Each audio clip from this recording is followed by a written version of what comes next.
I mentioned Whole Foods earlier, and I'm from Princeton, New Jersey. So we got a Whole Foods real early. I think we got a Whole Foods in 2005, 2006.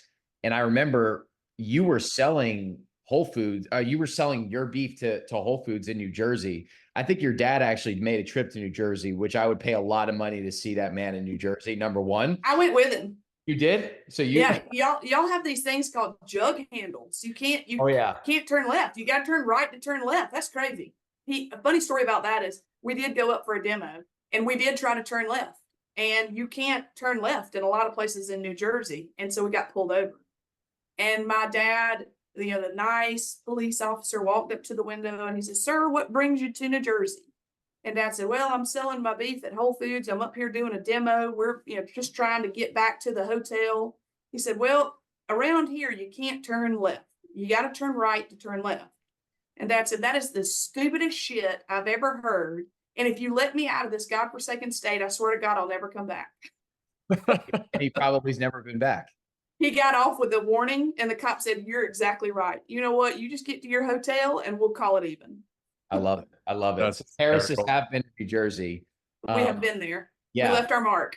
You did leave your mark. And that was one of the, as I recall, it was one of the earlier Whole Foods. I think it was at least the first one in the Northeast. And you'd had a long-standing relationship. So when that was first built, you were selling your beef there, which is amazing. So for a New Jersey customer, it's like, I can guarantee that I'm going to get grass finished regenerative beef. It's what real food actually is.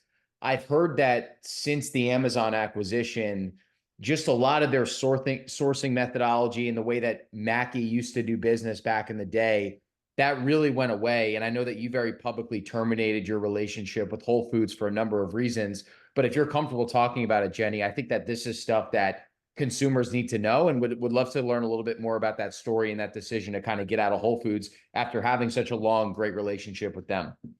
Yeah, absolutely. And I'll say that Whole Foods was one of our first customers. Publix, for the listeners, Publix supermarket, they were the first customer that ever gave my dad and White Oak Pastures a try.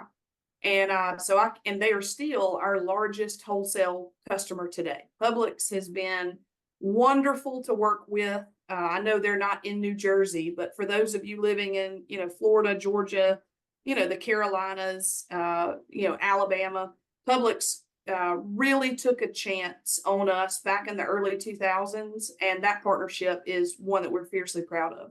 But shortly after Publix joined us, supporting us, Whole Foods did too. And the early relationship was great. There were local marketing teams and, in-store demos. And we really felt like we were making an impact, training the meat teams and meat team leaders. We did demos. I mean, I can't tell you, countless demos for Whole Foods. And, that relationship, continued for years, and I felt like we were truly partners. Hell, they loaned us through their local producer loan program, loaned us money to help build our processing plant. I really did feel like I was partners with Whole Foods. But, as the years progressed, it felt more and more corporate. And this is prior to the Amazon acquisition. Instead of dealing with the local meat teams, we had to go through the global purchasing department. Well, shit, I don't want to work with a global purchasing department. I want to work with the meat teams. Yeah. Instead of having the Florida region, the South region, and the Mid-Atlantic region, it was all rolled up to Austin, Texas. And so the feeling became, very, very different. And, in production, in business, there are cost increases and cost decreases.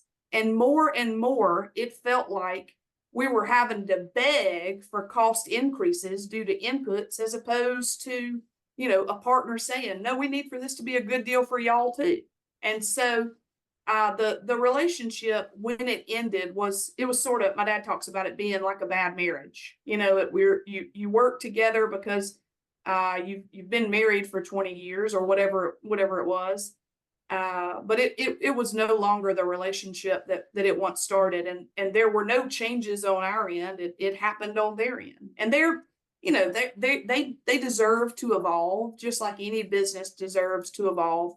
But it just evolved in a direction that we didn't want to go. Yeah, the sentiment around Whole Foods changing it is really interesting. Like the more corporatized they got, even on the customer experience side of things, Brett was talking about it earlier, just like going to the store and not having that person who has the unique knowledge about all the different products that are out there, where the beef was coming from. Like I remember the first time I walked into a Whole Foods, you were greeted by somebody, they were like asking you if you needed help finding things, and really like this different type of grocery store experience that you had never really had before. So it makes sense that you guys partnered with them when they were doing things like that. And I think it's just a good reminder that like things change and these relationships, you know, at one point in time, it's perfect. They're helping you guys get the processing facility up and running, doing great things. But eventually, sometimes these relationships kind of just outgrow each other.